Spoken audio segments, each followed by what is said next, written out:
Congressman, you said in an interview earlier on that everybody in your neighborhood treated you like you were their kid. How did you get to be the neighborhood's kid? And how did you get to be this feeling of self-confidence that you could do these things that other kids didn't think they could do? Where'd that come from? 4 years in the Army helped me a great deal. I mean, you don't know anybody that could give orders to 18 cannoneers to get fire on the enemy 7 miles away, giving directions to 155 millimeter howitzers. That makes you important. But no, even before I got into the Army, and a lot of us in the book, I couldn't believe that they would want me to be out there in the field acting, you know, and so I just got dressed up, which I like to do, in my Class A uniform, got myself a clipboard, and before we went to Korea, hey, I was well known at the main fort because they knew I was with the colored outfit on the base, and the colored outfit on the base knew that I was up there. It worked out for me, and someone once said, assume the virtue if you have it not. That worked for me on the block.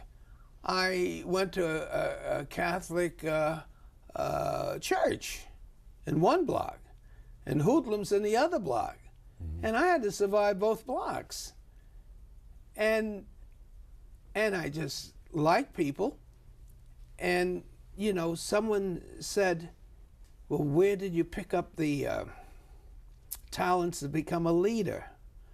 And almost laughed because I kind of believe if you're in a group and you want to get something done, you can't get it just being quiet and letting someone else do it. So in the book, I say my mom got sick and I had to live with her crazy uncle, her crazy brother, Uncle Herbert, in the Bronx. I went to a white school for a year, and my uncle couldn't get over how his black nephew was in charge of the Black Pirates, a group that I had formed, and they were all white. What the hell? You play what you have to work with, you know? And we had our codes and all of that. And so I think the inspiration to succeed means that in life you have to find out how you can make your path a lot easier. Now, there's a pre-army, then there's an army, then there's a post-army. That post-army made me the kid in the block because half of the kids didn't have fathers, but at that time, those fathers cared about more than just their kids.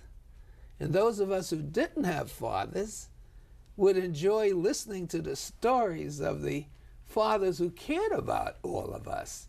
And then if after that group, you tell them that you want to become a lawyer and a politician, after they get over the laughs and find out that you're prepared to work at it 2 or 3 jobs,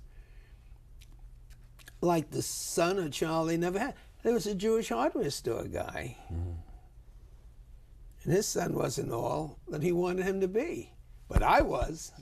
I was. So you became a surrogate son? For the community. And even today, I use the word thank you so much because all of the people that gave a slap, you know, right now I'm chairman of the Ways and Means Committee. The most exciting thing that comes out of this is my neighborhood saying, we won at last. You know, they may not even know what it is, but they kind of saying, he's our bum, we cleaned him up, we made him somebody, now look at where we are today. And that is just exciting, the things I can get done in the Congress. And I don't think today that we have enough fathers anchored to share, tragically. And a lot of those fathers that are there to help out for their children, as committed as they are, the outgoing and the vibrations and the excitement of a Harlem community where everybody reached out for everybody, I don't see that even today. But even